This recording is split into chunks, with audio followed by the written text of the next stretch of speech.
Eu entrevistei o Pelé no começo da minha carreira, eu estava no Diário da Noite ainda. Aí ele olhou e falou assim, chamou o secretário e falou assim, ó, fecha a porta do camarim, me chama só daqui meia hora que eu vou dar uma entrevista com o menino aqui. Falei, ó.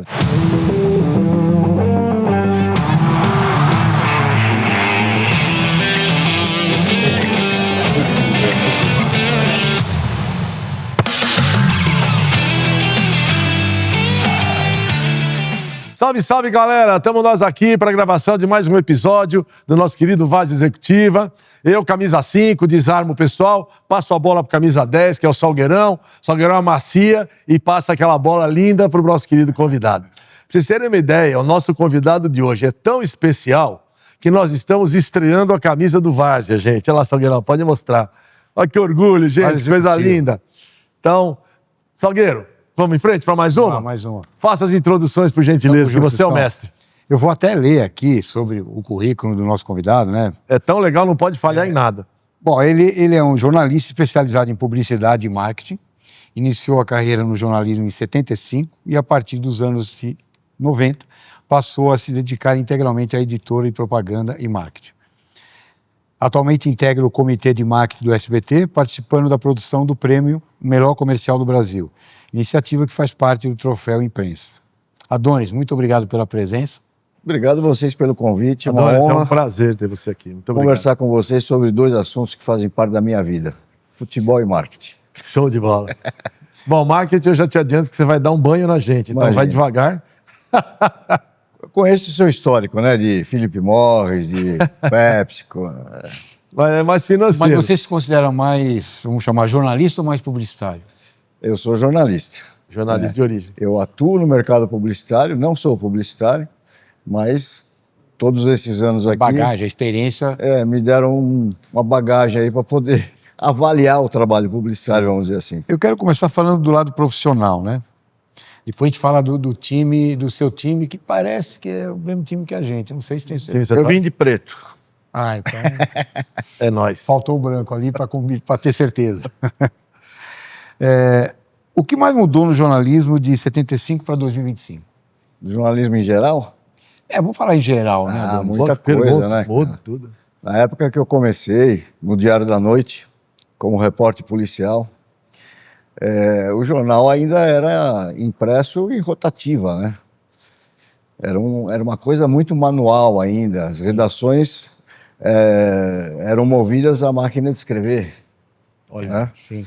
O jornal era montado em pestape, depois ia para as pranchas de chumbo para depois rodar. E tudo isso mudou nos anos 90, né, com a chegada da internet. Aí mudou tudo, né? Computador, digital, e o próprio jornal papel perdeu espaço, né? As revistas perderam muito espaço. E hoje o que manda é o mundo digital, né? Nós já estamos aí na inteligência As revistas artificial. digitais, né? Verdade. Então mudou bastante. A forma de trabalhar, não, né? Eu acho que o jornalismo policial, no meu caso, foi a melhor escola que eu poderia ter na profissão. Porque você aprende a ser investigativo, né? A fazer pergunta, a tirar conclusão, e isso eu uso até hoje, mesmo em outra área. Que legal. Eu fico curioso, São. Ele começou como repórter policial, né? Sim. E quanto tempo você ficou nessa área? Eu fiquei no Diário da Noite uns 5 anos, mais ou menos. Como repórter policial? E a tua atuação era só interno, na redação? Não, ou ia na rua. Ia na rua? Era presídio, delegacia, necrotério. Não diga. Mas você ia na linha de frente, por exemplo, arriscar tiro assim, não? Nem faz os caras de hoje? Não, arriscar tiro não, porque a gente chegava depois que alguma coisa já tivesse ocorrido. A não ser em alguns eventos, por exemplo, numa festa de Natal no Carandiru, né, na antiga penitenciária ali, aconteceu lá de um maluco qualquer levar Ângela Maria, Raul Gil e mulata do Sargentelli. Aí você imagina o que aconteceu, né? Vixe. A revolução que deu com os presos ali. Nossa. Que só cachorro é que conseguiu segurar os caras. Nossa, essa penitenciária é cheia das histórias. Nossa. E culminou, no fim, no desfecho que deu, né? A minha pergunta, justamente, em relação ao jornalismo policial, Porque aí eu falei, interno, né? Não, eu ia lá para campo. E é justamente por isso que eu quis fazer essa pergunta, porque eu sei que é uma área muito carregada, Pesado. né? É pesada mesmo. Emocionalmente aquilo pesa. Sim. E eu sei que é uma coisa cumulativa.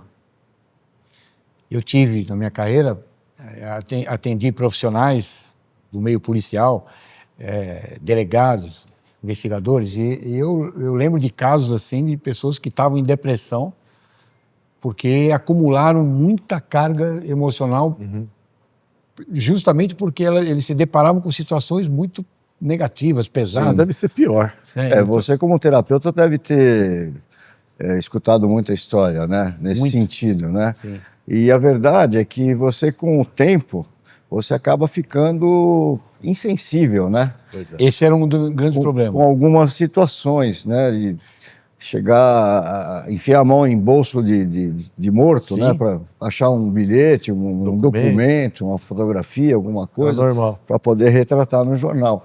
E isso acabava levando a uma insensibilidade, né? Sim. Você sabe que acontecia as duas coisas, Adonis. Um tempo de insensibilidade, a pessoa fica fria, porque é um mecanismo de defesa mental, ele coloca uma couraça para poder tocar o barco. Aí tu assim, mas eu tenho que fazer isso acontecer, é minha profissão, estou fazendo. Então ele vai em frente, meio que congela, né? Mas aquilo não é real.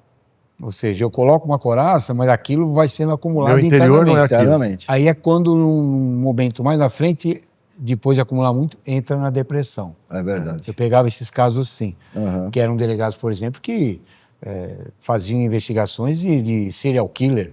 Vixe. Né? Então você vê lá aquele indivíduo que cortava toda a pessoa, tal, né? E o cara fotografava isto. Então é muito pesado, né? Então eu fico imaginando assim o alívio que foi quando você saiu dessa área. Quando eu tive a oportunidade de trocar esses ambientes, né, pelos tapetes vermelhos lá do Festival de Cannes de publicidade, foi uma alegria. Pô, que legal. Que Saiu diferença, dos bandidos daqui pro Festival de Cannes? Nossa, que É uma mudança. pequena diferença. É uma pequena Nossa diferença. Senhora, o glamour é tudo diferente. A energia é outra. Que legal. É. Que legal. Né? Mas pelo mesmo diário, não? Não. Aí você mudou de mídia. Aí eu mudei, né? Eu comecei a fazer alguns trabalhos freelancers para um jornal de propaganda e marketing, né? Que era um caderno que saía no Diário Popular. E aí, com o tempo, eles acabaram me contratando e eu fui ser editor do jornal durante 12 anos. Que legal. Depois criei meu próprio blog, que eu tenho até hoje, né? 20 anos de blog aí fazendo também essa análise publicitária. E nessa carreira até... Você precisa falar do seu blog aqui para o nosso público, tá? Claro. Até 90, né? Até 1990? mais ou menos, no começo dos anos 90. E você acha que faltou alguma coisa dentro dessa sua trajetória nesse período? Você acha que faltou tal coisa que eu gostaria de ter feito? No Diário da Noite ou na profissão? Não, vamos dizer, na profissão. Não, porque eu acumulei muita coisa junto com o Diário da Noite. Eu fui fazer assessoria de imprensa, trabalhei no governo, né, com secretário de interior. Então, eu experimentei os vários lados assim do jornalismo até chegar no especializado e ficar. Boa. Entendi. Posso fazer pergunta? Eu peço autorização, porque quem faz pergunta aqui é eu. Claro. Não, eu faço pergunta para vocês viajarem. Corro risco de falar bobagem. Tem uma audiência nossa, que é o pessoal bem jovem, muitos que ainda estão em definição de carreira e tal. Se você fosse escolher, já que você passou por tantos setores dentro do jornalismo e da publicidade, aonde um jovem pode se dar melhor, pode ter um futuro mais garantido? Todo lugar, eu falo isso para eles em todo episódio, tem que trabalhar, tem que ralar, nada vem de graça na vida da gente, ninguém fica apostando na loteria em bet, que não é isso que vai tirar você da lama. Então, partindo do princípio que vocês estão dispostos a trabalhar e ralar, se tiver uma pessoa assim, como você recomendaria uma carreira dentro do campo de jornalismo e publicidade? Olha, a publicidade hoje é um dos cursos mais requisitados, né? Acho que Pois é. Depois de Eu queria ser publicitário. Depois de Não consegui, medicina, né? acho que é o mais procurado, né? Mas hoje ele pode ir de cabeça, porque vamos dizer, não a publicidade em si, a comunicação, ela tem muito campo hoje, né? Tem campo digital, tem o marketing, tem produção audiovisual, produção sonora, tem uma abertura muito grande. Então, o importante é você cursar uma faculdade, né? Sair de lá Isso. com um diploma, experimentar algumas coisas e depois escolher o seu caminho. Olha que legal. Você sabe que, se vocês me permitirem, essa história eu não contei para a audiência, porque nunca foi do meu métier. Eu queria estudar publicidade. E eu fui fazer cursinho no Etapa, que era aquele cursinho que tinha ali na Bela Vista. Quando chegou próximo da data de definir, na época era CECEM, CECEM e Mapofei, 1977. Então nós juntamos 3 ou 4 meninas do nosso grupo, mais 3, 4 rapazes, fizemos um questionário e fomos de penetra naquele show que tinha todo ano no Teatro Tuca, que era o teatro da PUC, tinha um evento de publicitários lá. A gente falou, cada um sai para uma porta e fica entrevistando as pessoas que estão saindo, para a gente se junta e decide o que a gente quer fazer. E assim fizemos. Se eu te falar, Donis, a pior coisa que a gente fez na vida, porque os 6 voltaram com negativas de todos os aspectos. Não tem emprego, os caras vão te explorar, não vão te pagar, você vai trabalhar pra caramba e não vai ter oportunidade, você vai ficar 5 anos no mesmo lugar, teu chefe vai sair e vão botar outro. Assim, daí pra cima. Infelizmente, você sabe que os 6 mudaram de caminho. Aí o que eu fiz? Fui fazer inscrição para entrar na faculdade de administração de empresas, que é típico de quem não tem certeza do que quer, vai para administração e depois ajusta. Mas é porque, Wilson, naquela época que você está falando, o mercado publicitário se resumia às agências, né, e aos veículos. E era a época da ditadura, não esqueça. E era a ditadura. Então, assim, agência é isso que você falou. O espírito de agência, em algumas, ele permanece até hoje. Essa coisa de explorar, trabalhar até meia-noite. Banco também faz isso. Banco de investimento também pega a molecada recém-formada em Oxford, Harvard, Stanford e bota os moleques para ralar. Eu já saí em defesa deles umas 3, 4 vezes já. E você que trabalha em empresa, você deve lembrar que em tempos passados aí, o marketing não existia. Na verdade, quem fazia a parte de comunicação das marcas era o diretor comercial. É isso aí. Que era um cara de vendas. Quando não, o próprio presidente. Ou geralmente o presidente dava a última palavra, mas o diretor comercial era quem mandava na verba publicitária. Isso mudou com o tempo. Verdade. Né? Hoje os marqueteiros aí são estrelas do mercado. Né? Começou isso, acho que nos anos 90, talvez com a Parmalat lá com o Álvaro Novaes, que lançou aquela campanha dos bichinhos, e daí o cargo de diretor de marketing... Todo ano tem uma estrela que é campeã em algum lugar de alguma coisa. Verdade. Então hoje o profissional de marketing é muito valorizado. O mercado todo é movido para marketing, né? Se não tiver marketing, ele fica no ostracismo. Né? E uma coisa me chamou a atenção, você queria perguntar... Quer complementar nesse assunto, que também para ajudar a nossa audiência. Você sabe que o que a gente acabou de falar aqui é um tremendo exemplo de resiliência. Porque a turma de marketing, vendo toda essa dificuldade, o cara comercial cuida, ele não entende nada, não faz o que eu quero, poderia ter desistido e seguir o barco e fazer outra coisa. Então a resiliência, o marketing criou a sua importância no meio corporativo, a ponto de chegar nessa relevância que você mencionou. Premiados. Eu conheço vários CEOs que vieram do mundo do marketing. Quando, se você olhasse há 30, 40 anos atrás, talvez um pouco mais, era inviável de se ver. Não tinha isso. Hoje não é nenhuma coisa errada você escolher um diretor de marketing para ser o CEO da empresa. Porque o marketing se valorizou muito. Então, por que eu estou falando isso? Cada um aqui na sua função, cada um aqui na sua empresa, cada um aqui na sua área, todo mundo tem espaço. Agora tem que ser resiliente e trabalhador. Vai tentando que a sua vez chegue. É interessante que tem empresas que ainda são empresas pequenas, crescendo, né? E que ainda não enxergam a importância do marketing, né? Então elas fazem aquele marketing meio discreto, né? Mas quando a empresa enxerga, ela investe nisso. Então hoje as redes sociais, tudo, você vai ter que trabalhar. Então, o marketing teve essa vantagem de ter crescido muito, né? Para vários lados, né? Não existe existe o, né, vice-presidente de marketing ou diretor de marketing, mas existem os gerentes do marketing digital, do marketing... Empresas grandes, né? Empresas grandes, o marketing de varejo, né? Sim. O marketing de promoção. Então, ele aumentou também a capacidade de absorver profissionais. Sabe o que me chamou a atenção? Quando ele falou de Cannes, né? Que foi um salto, né, do mundo policial, né, para o jornalismo do glamour, né? Vamos fazer um programa de fofoca. Quem tá em Cannes? Quem namorou com quem? Na última vez que nós fomos jogar, disputar o campeonato lá em Barcelona, né? Em Glorete. E aí a gente fez um tour lá. Ah, vocês foram lá? Eu não fui. Eu fui até Cannes e tal, né? Pô, você entra lá, é um glamour de você ver lá a cidade, é tudo muito bonito, né? Cinema, né? E então você fica ali, você sente uma energia diferente, né? Tem um glamour, né?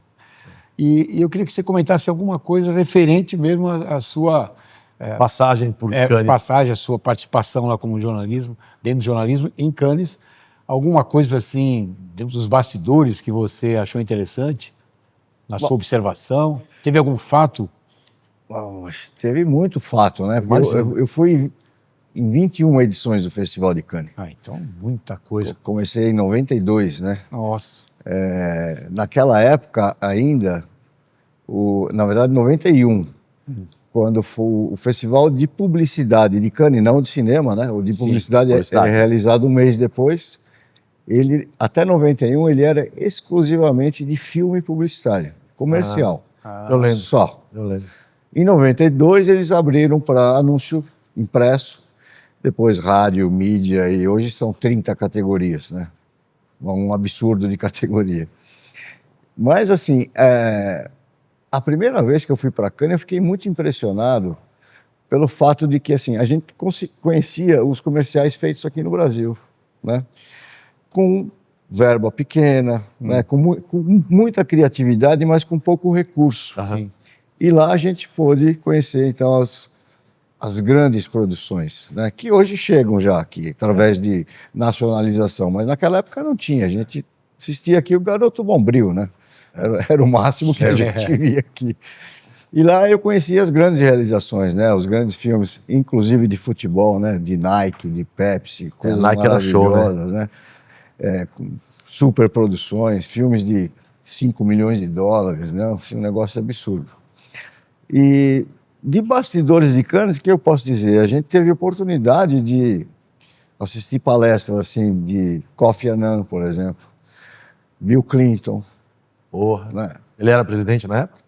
Não. Ele já não era mais Já não era presidente, mais, tá. ele era já um palestrante. Estava né? ganhando uns trocos. Já tinha passado o caso da Mônica Lewinsky lá. Mas, assim, as palestras de gente maravilhosa, a gente assistia em Cannes, né? Até os anos 2000. Depois o festival cresceu muito, foi vendido, virou uma coisa mais comercial, do que, estraga. do que artística. Tanto que eu não vou a Cannes já há vários anos, né? É muito caro, tudo é muito caro lá. Sim. Né? Mas a cidade é maravilhosa, né? A cidade é o que você falou, a cidade é charmosa. Glamour, né? Restaurantes, né? Os hotéis, o Carlton Hotel. Uma bonito, coisa muito bacana. Pô. Outra coisa, ele entrevistou o Pelé, né? Eu entrevistei o Pelé no começo da minha carreira, eu estava no Diário da Noite ainda. Olha que legal. Você Você era policial ainda? Então, mas assim, o Diário da Noite estava já falindo, né? Os diários associados estavam falindo. Foi. Então, assim, o repórter policial, na verdade, fazia tudo também, né? Sim. Então, assim, final do Paulistão de 77, no Morumbi, lá, gol do Basílio, eu fui cobrir, né? Pelé vai filmar, domingo, plantão. Pelé tá fazendo uma cena ali do filme dele, jogando contra o crime. Vai lá entrevistar o cara que eu vou dar uma página. Eu falei, você tá brincando, né? Como é que eu vou chegar lá? O estagiário, como é que eu vou chegar lá e pegar o Pelé para fazer uma página, né? Um negócio absurdo. Você me lembra o filme do Super-Homem, que eles mandam o cara. Novinho, né? Imaginei que tivesse um monte de segurança em volta dele. Mas, enfim, eu fui lá, assisti um pedaço da gravação, né? Era o Anselmo Duarte que estava filmando, o Pelé. Quando deu uma brecha assim, encostei no Pelé e falei assim, Pelé, pelo amor de Deus, eu vou ser demitido se eu não conseguir uma entrevista que legal. Você. Aí ele olhou e falou assim, chamou o secretário e falou assim, fecha a porta do camarim e me chama só daqui meia hora que eu vou dar uma entrevista com o menino aqui. Falei, ele era gente boa, né? E depois a hora que ele falou, né, com toda a humildade, você demitido, jovem, não, tem que dar uma força para ele. Né? E daí minha admiração por ele, que já era grande, então... Eu tenho uma passagem interessante com o Pelé, Você tem? Não sei se eu te falei, né? Não sei, conta aí. Tinha 20 e poucos anos, né, e eu, naquela época eu me divertia, fazia propaganda, né? Eu era agenciado numa agência de modelo, mas eu fazia de gozação, né? Não queria ser modelo. E a gente fez uma propaganda do Vitasay, lembra do Vitasay? Lembra do Vitasay? Não sei se ainda tem o Vitasay, né? Também não sei, tem Vitasay? Acho que eu já não bebia naquela época. Tô fazendo propaganda. Tem Vitasay aí, pessoal? Vocês sabem? Hoje acho que é Centrum, né? Deve ter mudado de nome, no mínimo. Então, aí a gente foi fazer a matéria com ele numa praia particular de um amigo dele no Guarujá. Ele tinha parado de jogar, né? Aí estamos lá esperando, ele chega num Fusquinha, né? De óculos, porque para mim era uma surpresa, que eu nunca via o Pelé de óculos. Né? A Fusquinha era carro bacana, né? Ele chegou no Fusquinha, a primeira coisa que ele perguntou para nós, vocês trouxeram bola para fazer um jogo na praia? E eu tinha torcido o tornozelo, estava todo enfaixado. Eu falei, eu vou jogar até enfaixado. Né? E fizemos um racha na praia, né? Com o Pelé. Aí antes disso eu cheguei, estava com a mochila e tal, falei, pô, onde eu deixo essa mochila? Ele falou, entra aqui comigo. Eu entrei num quarto, eu e ele, e aí eu falei, pô, eu torci o tornozelo, né? Pô, eu queria jogar. Ele falou, você precisa ver o que é se não pegou o ligamento. Aí ele me contou uma particularidade, ele falou assim, olha, na Copa de 66, me quebraram, pegaram o joelho, inteiro. E até hoje o meu joelho não é o mesmo. Isso é uma coisa que ele falou, ele para mim nesse momento. Então, para mim foi uma experiência interessante. Mas ele sempre foi muito espontâneo. Para mim foi um caso diferente, né? Foi. E foi tão natural, né? De eu entrar ali, não, entra aqui, troca aqui comigo. Aí eu aproveitei, perguntei no meu tornozelo, aí ele falou do joelho dele. Foi uma experiência, sim, muito interessante. Nessa hora, nessa época, se fosse nos dias de hoje, já tinha dado umas 15 selfies. Teria selfies. feito foto junto com ele. Não tem foto, porque não tinha celular para fazer isso.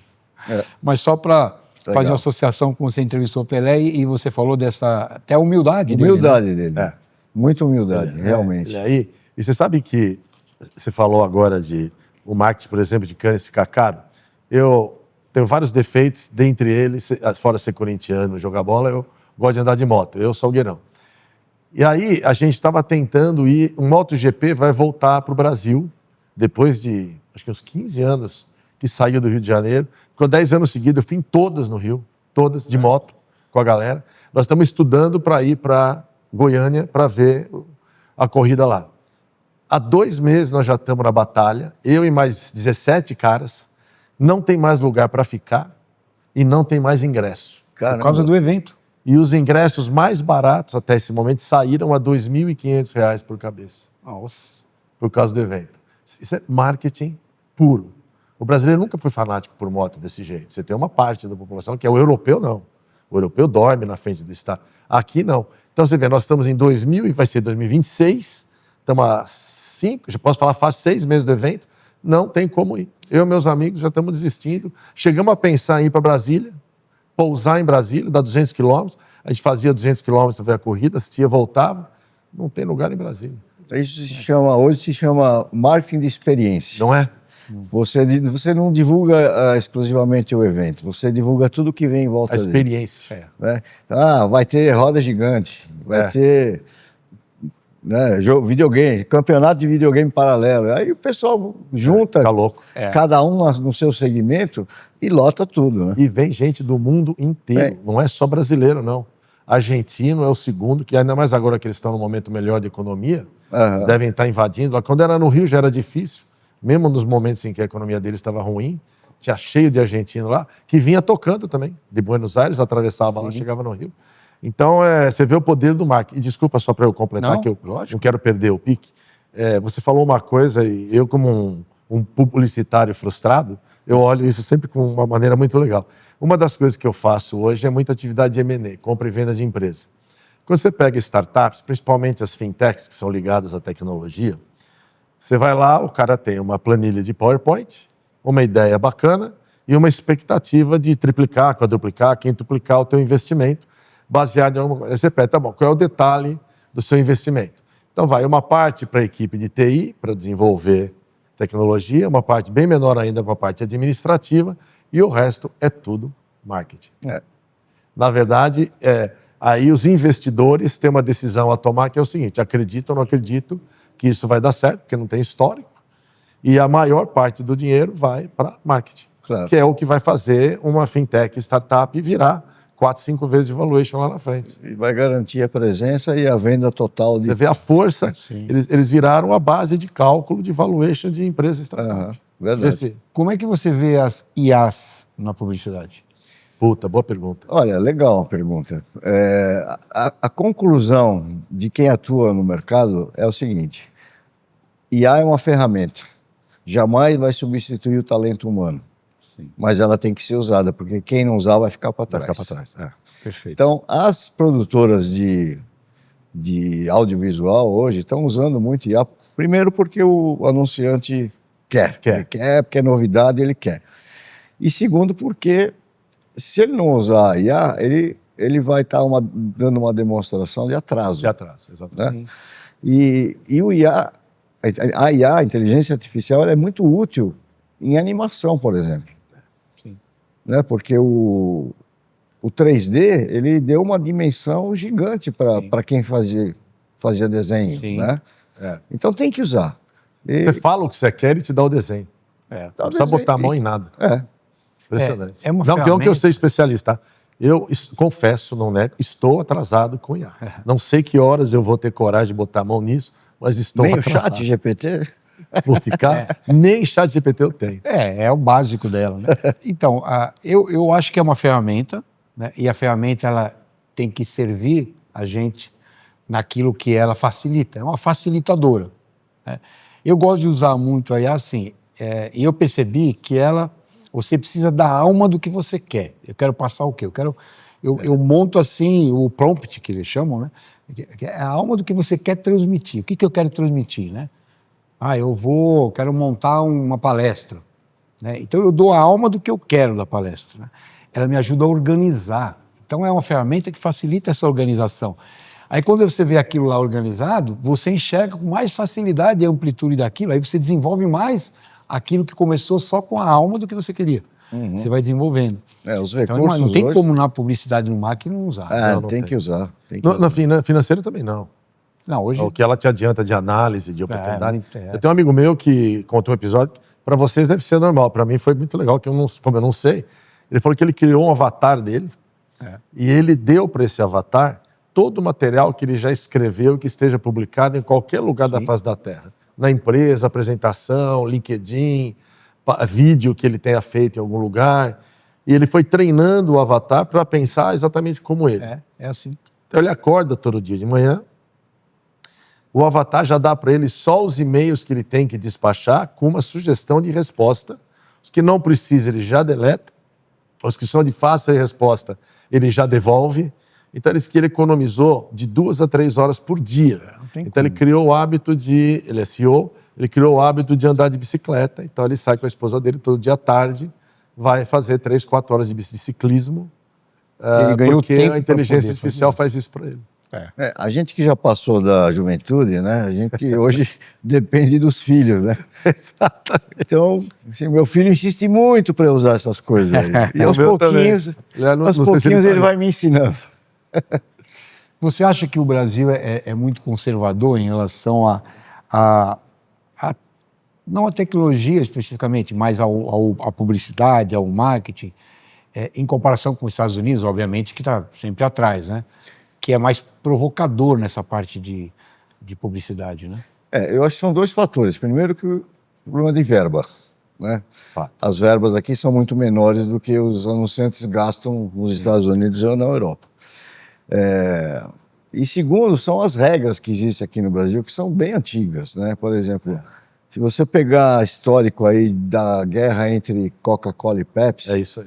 Lá fora eles fazem provocações maravilhosas. Isso aí é normal, aqui, né? Se você colocar uma pontinha de uma coisa para lembrar o outro, pronto, já entra o CONAR. O próprio outro já vai, sim. Esse que me incomoda um pouco. Vira inimigo, né? E aquela competição as empresas, elas incentivam tira do ar. Tira do ar, é um negócio absurdo. As empresas, elas incentivam essa lei. Eu nunca fui da área, mas já tive essa discussão, porque eu trabalhei na Elma Chips, que era a PepsiCo, então a gente vivia a Coca era muito maior, então vivia essas proibições quase que permanentemente.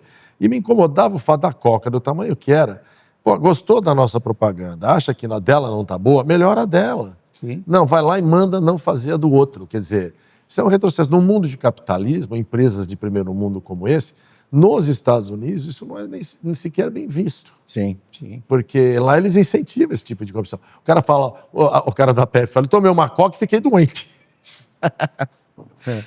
É porque é um país de liberdade de ação, né? Então você tem que ter essa liberdade. E acredita que faz parte do negócio. E o pequeno sempre ele é mais provocativo. É Tem que igual ser. o irmão mais novo, O né? follower. O irmão mais novo, como ele tem a costa quente da mãe e do pai, ele provoca o maior com maior facilidade. É isso aí. Então a Pepsi, ela tem os melhores comerciais de provocação do que a Coca, Sim. né? A ponto dando. Tem um filme que tem um menininho que ele vai pegar uma Pepsi numa máquina, né? E ele não alcança. Eu vi. Puta, Ele maravilhoso. não alcança, o que ele faz? Ele pega uma caixa de Coca, põe no chão, sobe em cima Ele tá para pegar a Tá Pepsi. diminuindo a Maravilhoso Coca-Cola, né? Não, Diminuindo. sensacional. Maravilhoso. Cara, Nossa, aqui vai dar um processo. dá Aqui processo. nem vai Muito pro- menos bom, dá processo. Vai pro ar uma vez, né? É. E aí no dia seguinte já o outro entra com ação no CONAR, o CONAR já faz Mas uma... as agências já, Já não, manda já tirar não deixam. Manda a tirar. publicidade. As agências já não deixam, porque senão sobra para a agência. Né? A ponto de... Tem um publicitário, Nizam Guanais, não sei se Sei já quem. ouviram falar dele, né? Ele vivia muito bem com essas regras aí. O que ele fazia? Ele tinha conta do Guaraná, né? Da É isso. Antártica. Então ele fazia assim, ele fazia um comercial provocativo, ele calculava quanto tempo o CONAR ia demorar para julgar Olha que estratégia. e hein? tirar do ar. Então ele comprava 10 dias de mídia. Pesada. Olha a estratégia. Ele sabia que no 11º dia ia ser condenado. Cancelar. Então ele usava aqueles 10 dias, ele punha todo o dinheiro, passava em tudo quanto era canal, E várias será vezes. que para coibir isso aí, mudar o tempo de resolução do problema, para não deixar 10 dias? Reclamam hoje, amanhã já corta? Pela minha experiência... Hoje dá para entrar com suspensão preventiva, né? Ah, Mas assim, mesmo assim, o CONAR tem que se reunir para dar esse veredito. E não é uma coisa tão rápida Tão rápido. assim. Mas pela minha experiência de muitos anos no mundo corporativo, você pega o CONAR, o CAD, a ANS, a dos aviões, a Anvisa, eles são extremamente reativos. Sim. Eles publicaram um conjunto de regulamentação para cada setor e à medida que um e o outro reclama, eles analisam num fórum e proíbem ou autorizam. Uhum. E vai indo assim. Então, a regulamentação nossa vai ficando uma concha de retalho. É quase impossível você conhecer um advogado que saiba todos os penduricalhos que já fizeram em determinadas coisas, ou por causa do CAD, ou por causa, seja lá de que órgão de regulador foi. Isso é um problema. Nós estamos passando por isso agora.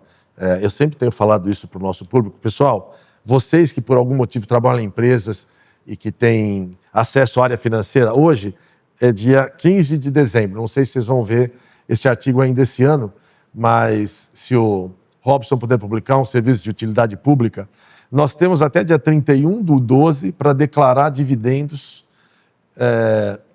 para que as juntas comerciais de cada estado possam registrar e esses dividendos possam ser pagos sem imposto, a partir de 1 de janeiro de 26 até 28.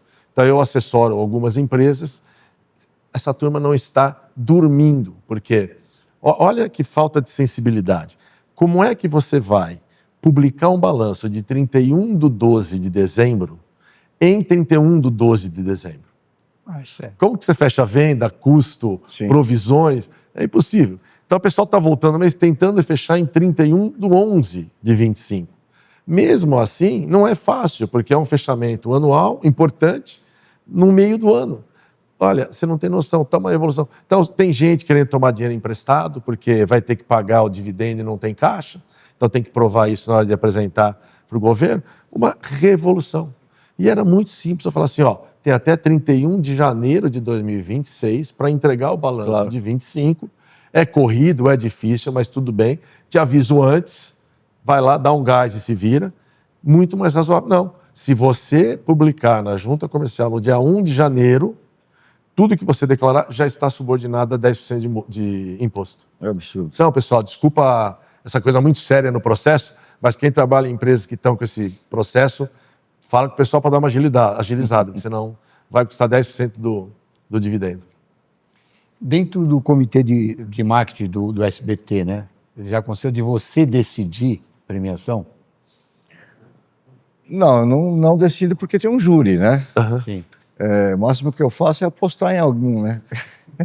Nem sempre ele Não tem ganha. influência direta em ganhar ou não ganhar. Né? Às vezes eu erro feio. Normalmente a gente acerta, né? A gente, Você conhece naqueles 10 Experiência, finalistas, você já sabe qual que o júri vai apostar a nota mais alta. Mas decidir não, assim, o que eu faço é ajudar. Depois que eu passei todos os comerciais durante o ano inteiro, eu ajudo a montar a lista dos 50. E aí sim, né? Às vezes. É o 50 do SBT. Ou não, do Brasil? 50 que veicularam no SBT Veicularam que vão concorrer ao prêmio, né? Tá. É uma lista grande que a gente manda para o júri. Se alguém que veiculou, sei lá, na TV Cultura, não entra no prêmio. Não, para concorrer tem que veicular. Tem que ter no A Globo também, no prêmio da Globo também. É uma ótima ideia. É obrigatório investir no Globo, SBT. né? Então, o que dá para fazer é isso. Na hora da discussão, por exemplo, tinha um diretor de marketing do SBT que ele, todo ano, ele queria colocar o filme da Dolly para concorrer. Eu falava, meu, possível. Como que nós vamos colocar um comercial da Dolly para concorrer como o melhor do Brasil? Fica até ruim pro prêmio, Claro, né? Fica chato. Deprecia. Mas é anunciante grande, mas não tem como, né? Então, eu nunca deixei entrar. Ah, tá. Você fazia Então, esse o filme. máximo da minha interferência foi isso daí. Sim, entendi. E você acha que a Dolly tinha uma estratégia de fazer esse comercial nesse nível mais, vamos dizer, mais comum, mais basicão? O comercial da Dolly é o seguinte, quem cria é o dono da Dolly.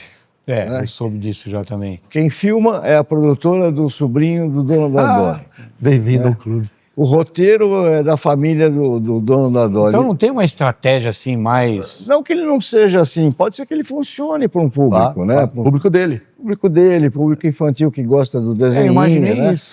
Mas sim, mas para ser o melhor comercial do Brasil, perante é por isso que eu falo. comercial da Vivo, Não dá. do Itaú, A a Fernanda Vivo se ofende. Montenegro. O nível é muito... Aí Aí não você dá. ofende concorrer com Não Deus. dá. Uma pergunta, fala. que você falando me lembrou. Antigamente eu me lembro que tinha muitos publicitários, que tinha diferentes tipos de prêmios para agência de publicidade, para publicidade individualmente, e que trabalhavam o ano inteiro em função de ganhar um prêmio. Ele escolhia um determinado prêmio, via qual eram os pré-requisitos e tentava preencher todos os pré-requisitos. Você vê isso acontecendo nesse prêmio também do SBT? Tem gente que faz a propaganda para concorrer a um prêmio, para ganhar? Não, Não. não. Sabe que por quê? legal. Porque ali ele tem que pagar. Ali ele tem que veicular, ele tem que gastar dinheiro. Agora, quando você vai para um festival, seja ele qual for, no Brasil, fora, Todo mundo que veiculou Cannes, uma vez. FIAP, que é em Miami, o Elorro, que é em Buenos Aires, aparece de monte, né? Até hoje. Teve um caso recente, agora em Cannes, de uma campanha da Consul, que era totalmente falsa. Porra. Totalmente falsa. Moço brasileira? Brasileira? Brasileira. Eita, porra. Feita pela agência DM9. O negócio repercutiu no mundo inteiro. Que Por estrago. quê? Eles anunciaram um projeto que não existe, né? De trocar a geladeira do consumidor por uma que gasta menos energia e dava essa geladeira de presente. Nunca aconteceu isso. Nunca entregaram geladeira nenhuma. Que horror. Segundo, porque eles manipularam com inteligência artificial uma declaração de uma senadora americana falando de redução de custo de energia elétrica, mas que ela Eu não... vi isso aí. Você Hã? está falando, eu vi isso aí. Eu Você vi na viu, né? internet. Vi.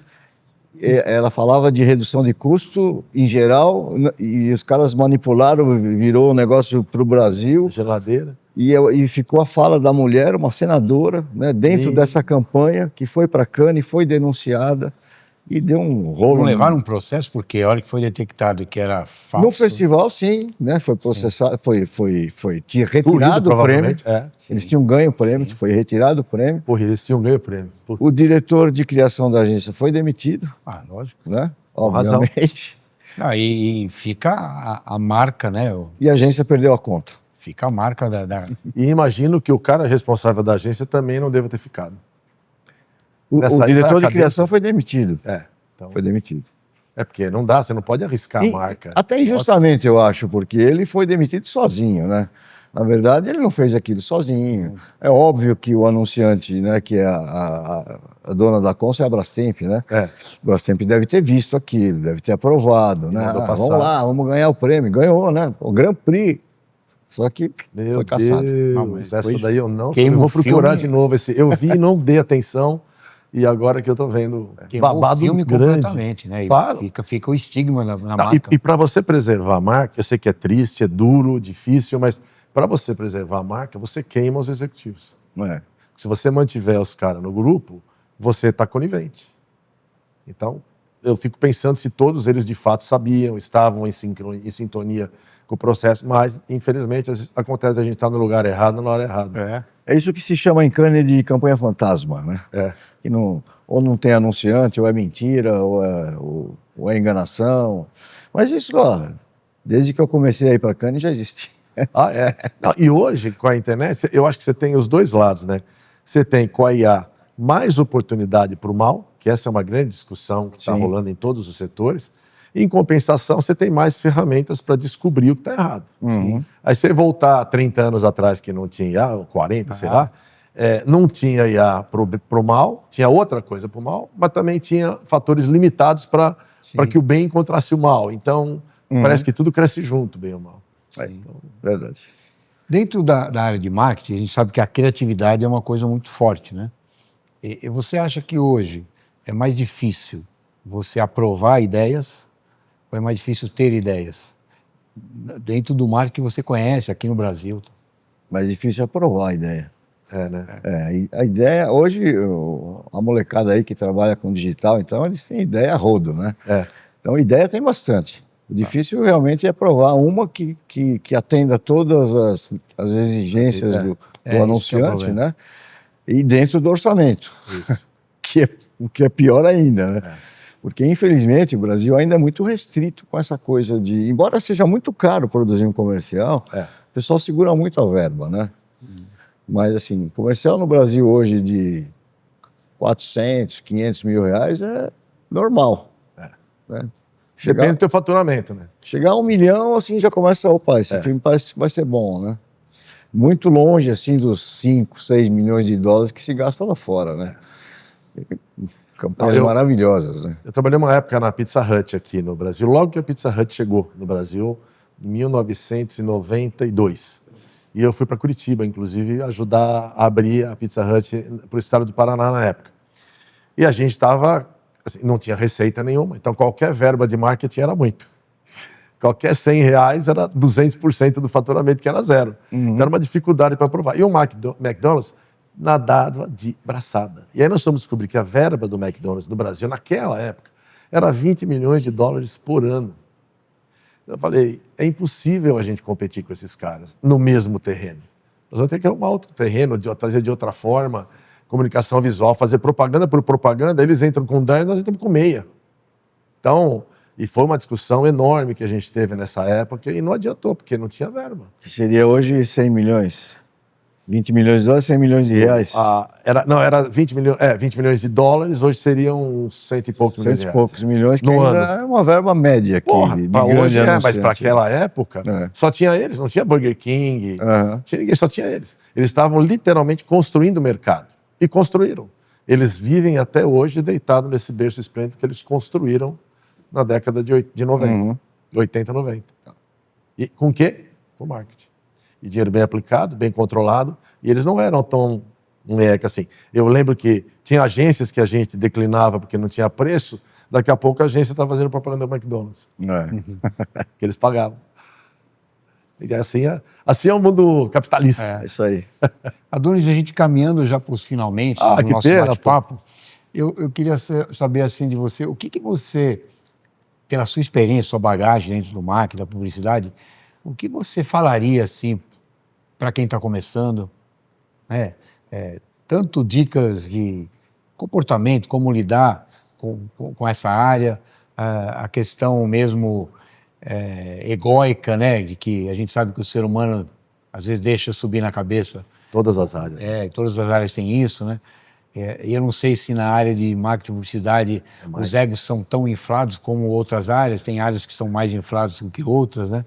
O meio mais, vamos chamar assim, de glamour, de fama, do próprio futebol. A gente sabe que tem muito desse ego inflado. Uhum. Então, dentro dessa linha de raciocínio que envolve comportamento e a sua experiência, o que você sugeriria assim, para as pessoas que estão começando, para o jovem? Tem uma história na propaganda do Washington Oliveto, Corintiano. que faleceu ano passado, Faleceu, corintiano, grande figura, meu amigo. Ele era considerado assim o ego mais inflado, né, da publicidade brasileira. Então tem uma história que diz assim, que ele estava Mais dando... que o Nizam Guanais? Mais que o Nizam Guanais? Mais. Era? Acho que o Washington acho que é o principal, Começava com ele. é o nome mais forte, né? O Nizam, para mim, é o segundo, o Marcelo Serpa o terceiro. Uhum. São os três grandes da propaganda brasileira. Mas o Washington tem essa história que ele disse que um dia estava conversando com uma repórter, ela ia fazer uma entrevista com ele, e ele começou a contar o que ele fazia, os filmes que ele tinha feito, os prêmios que ele tinha ganho, como é que ele criava, como ele filmava. Ficou uns 40 minutos falando sobre ele. Aí ele falou assim, pô, mas eu estou falando muito de mim. Fala você um pouco de mim agora. Mas a gente falou, isso é sério. Sensacional. É uma história que ninguém sabe. Contam, né? que ninguém Às vezes sabe. contam, às vezes, para exaltar mais ainda esse ego, né? Eu tenho, aliás, uma palestra que eu Cansei de falar de mim, agora fala Fala você. você um pouco. Nizam Guanais uma vez. Desde que meus filhos eram pequenos, né, então eu dizia para eles assim, puxa filho, se você conseguir acordar de manhã e perguntar, pô, tô indo trabalhar ou tô indo me divertir? Todos os dias, pô, você vai ser feliz. Se eu puder contribuir para ser dessa forma.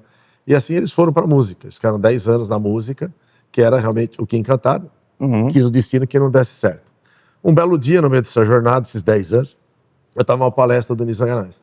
E ele toca exatamente nesse assunto. Ele fala assim, olha, essa utopia de que você sai de manhã e você não sabe se você está indo trabalhar ou se divertir, ela é verdadeira para uma meia dúzia de privilegiados. Na média, ninguém consegue, isso aí é muito difícil. A maioria faz como eu faço. E alguém lá pergunta, e como você faz? Falei, eu acordo na segunda-feira, fico até sexta-feira fazendo o que eu não gosto, que é para ganhar dinheiro e me divertir no sábado e domingo. Que é o básico, né? Que é o básico da maioria das pessoas. Né? Mas a gente sabe que ele faz o que gosta, ele não fazia o que ele não gostava. Então ele brincou, forçou mas um pouquinho aí. foi muito bem-humorado. Ele gosta muito do que ele faz, até hoje. Né? Até hoje. Muito. Ele está na África, né? Não, África ele vendeu, né? Ah, ele vendeu, é verdade. Vendeu, hoje ele tem uma empresa chamada N Ideias. Isso, que ele faz mais a consultoria. Consultoria, ele tem 5 ou 6 clientes só. Isso. Cada um paga R$1 milhão por mês para ele. Coitado, né? Então ele ganha mais que o Abel Ferreira, assim, dobro, né, do Abel Ferreira.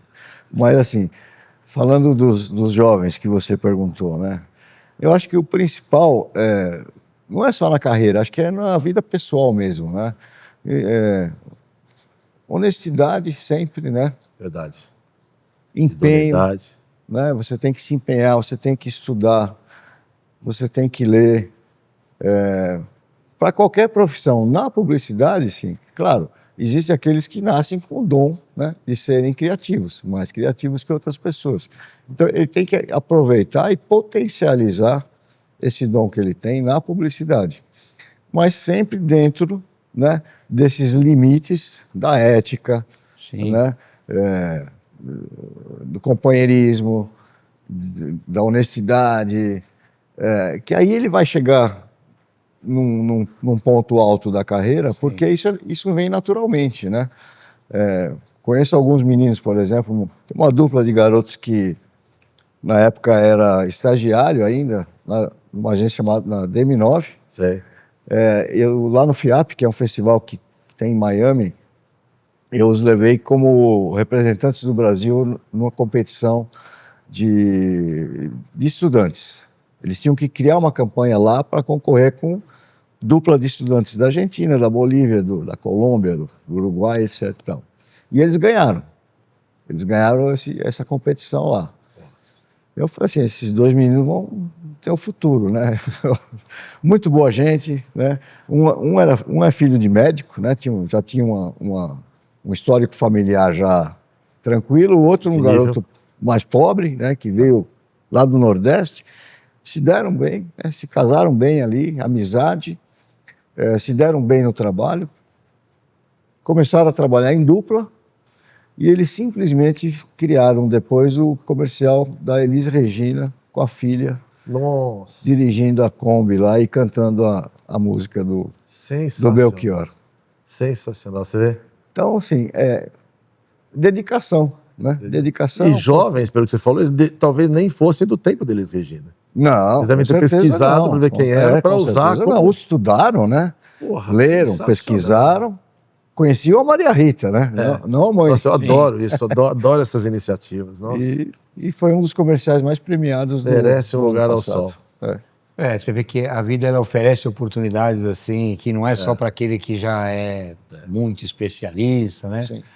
É aquele que está começando, mas de repente ele acerta, ele tem lá uma percepção maior, um dom, e a coisa funciona, né? É isso aí. Então, resumindo assim, né, a importância de você manter seus princípios, seus valores, que no mundo de hoje a gente é muito estimulado a desviar da rota, Verdade. né? Vai por caminhos errados, né? A gente tem essa espécie assim de culto a levar vantagem, né? E sai um pouco do que seria ser honesto, valores e tal. Então acho que essa dica é importante, né? Mantenha os princípios, que tarda um pouco mais, você vai colher um pouco mais tarde, talvez. Mas é sólido. E a gente vê isso que você falou muito no marketing do futebol, né? Porque, infelizmente, né,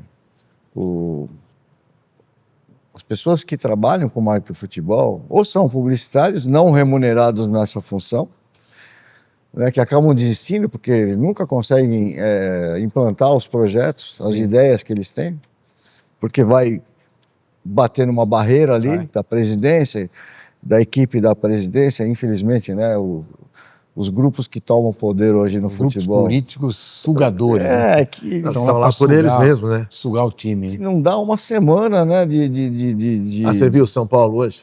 Vi. Pô, pegaram uma mulher, uma ex-esposa do atual presidente, estou falando porque saiu no noticiário, vendendo 60 cadeiras de um... Show da Shakira. De um lugar especial, R$2.000 cada uma, passou para uma terceira, aí alguém roubou a cadeira da terceira, a terceira foi lá e denunciou, olha o estrago, denunciou na polícia, aí entrou um outro diretor de São Paulo para tentar coagir a moça, eu vi todos esses áudios, uma coisa assim deprimente. Então, você vê, eu conheço o presidente de São Paulo, que é um publicitário. Ele é publicitário, é verdade? Sim, o Casares era diretor comercial, foi do SBT e da Record, muito tempo, né?